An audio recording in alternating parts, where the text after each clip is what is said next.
اهلا بيكم يا شباب في فيديو جديد على صفحه ايزي education تيم. وسيشن النهارده هي مهمه جدا بما اننا داخلين على الترم التاني وفي اللي مش عاجبه درجاته وكده. وطبعا ممكن تكون تعبت وبذلت مجهود ولكن برضو مش لاقي نتيجه. وهنا خليني اقول لك ان السبب بيرجع ان انت ممكن ما تكونش بتذاكر صح، خصوصا لو انت لسه داخل ثانوي ولسه النظام جديد عليك. ففي فيديو النهارده هنوضح نصائح بناء على تجربتي ليها وبناء على بحثي في الموضوع من خلال ان انا شفت كورسز، من خلال شفت فيديوز على اليوتيوب. فخلينا نبدأ و let's get started. لازم أول حاجة قبل ما نتكلم عن فكرة النصايح اللي هتساعدك في المذاكرة هو إنك يكون عندك نظام وتمشي عليه. بمعنى أول حاجة إنك ما تبدأش بعشوائية. يعني إيه؟ يعني مش النهاردة أنا صحيت يلا بينا نذاكر رياضة، يلا بينا نذاكر إيه؟ أيا كان المذاكرة أو الماتيريال اللي أنت هتذاكرها أيا كان، ولكن أنا بدي مثال. مثلا انت صحيت مش هتقول يلا بينا نذاكر كذا، لا لازم يكون عندك نظام. النظام دي يعني يعتبر دي كلمة عامة، لا النظام بمعنى اصح هو انك يكون عندك تو دو ليست بالمهام الاسبوعية وتو دو ليست بالمهام اليومية. يعني عندك تو دو ليست مثلا بمعنى ان انا عندي التاسك او الجول بتاعي في الاسبوع ده ان انا اخلص كم كذا، وبالتالي الجول ده هطلع منه تاسكات صغيرة هتكون على مدار اليوم. فدي طريقة جميلة جدا هتساعدك في انك ما تسوفش وانك ما تضيعش او ما تكونش مثلا عندك مثلا امتحان فانت بتأجل لحد مثلا اخر يوم. تمام. في طرق كتير جدا ان انت تعمل تو دو ليست ده، يا اما بشكل رقمي او بشكل ورقي. ورقي يعني تجيب ورقه وقلم، ودي ممكن تكونش فعاليه قوي لان ممكن اصلا الورقه تضيع وكده. لكن الرقمي هو عن طريق ان انت تستخدم تطبيقات ديجيتال اللي موجوده على الموبايل، والموبايل اصلا انت بتمسكه على طول فاوريدي انت مش هتضيع الموضوع ده. طبعا التطبيقات اللي ممكن تكون مشهورة أو هي مشهورة بالفعل وفي ناس كتير بتستخدمها زي جوجل كيب، نوشن، تكتك، وفي تطبيقات تانية ممكن تكون تعرف تطبيق منهم. ولكن لو انت حابب ان احنا نتكلم عن اي تطبيق منهم فاكتب لنا في الكومنتس. طب بعد ما عرفت اللي المفروض تعمله، اول حاجة هنصحك بانك تستخدم تقنية اسمها تقنية البومودورو تكنيك. ايه هي تقنية البومودورو تكنيك؟ اولا فكرتها ببساطه قائمه على حل مشكله التسويف. برضو ايه هي مشكله التسويف؟ بص، بكل بساطه مشكله التسويف ده وهي اللي كلنا بنتعرض ليه، وهي ان انا عندي تاسك معين او عندي حاجه معينه المفروض اذاكرها وكل يوم عمال اجل فيها واخلق الى نفسي اعذار او ان انا بدون سبب يلا بينا انا هاجلها. ليه؟ لان انا شايف ان المهمه صعبه. وبالعكس انت ممكن اصلا لو بدات تذاكر او تخش في الموضوع هتلاقي اصلا المهمه ما طلعتش صعبه ولا حاجه، ولكن عقلك كان بيفرض الاحتمالات دي. فاحنا عشان نحل المشكله دي فاحنا محتاجين تقنيه تخلينا نبدا بس، وبالتالي بعد ما ابدا انا هخش في الموضوع.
بوينت معينه، البوينت دي ممكن افرض عليها سؤال، ممكن السؤال ده اصلا تلاقيه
واحده، ابدا بخطوات بسيطه وفي النهايه الموضوع هيتحسن ان شاء الله.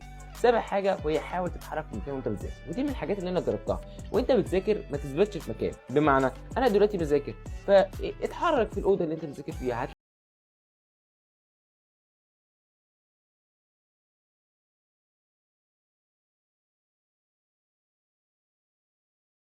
اللي انا قلته ده مش هيتحقق لوحده الا لو انت قد المسؤوليه وهتشتغل على نفسك وما تسوفش. وعشان النصيحه دي تكون كامله فخليني اقول لك حاوط بناس ترفعك مش تنزلك، لانك لو حاوطت نفسك بناس بتذاكر هتذاكر، والعكس صحيح طبعا. وبس كده، ده كان موضوع فيديو النهارده، اتمنى ان يكون فدتك وما ضيعتش وقتك. وطبعا لو انت جربت طرق ما قلناش في الفيديو فاكتبها في التعليقات عشان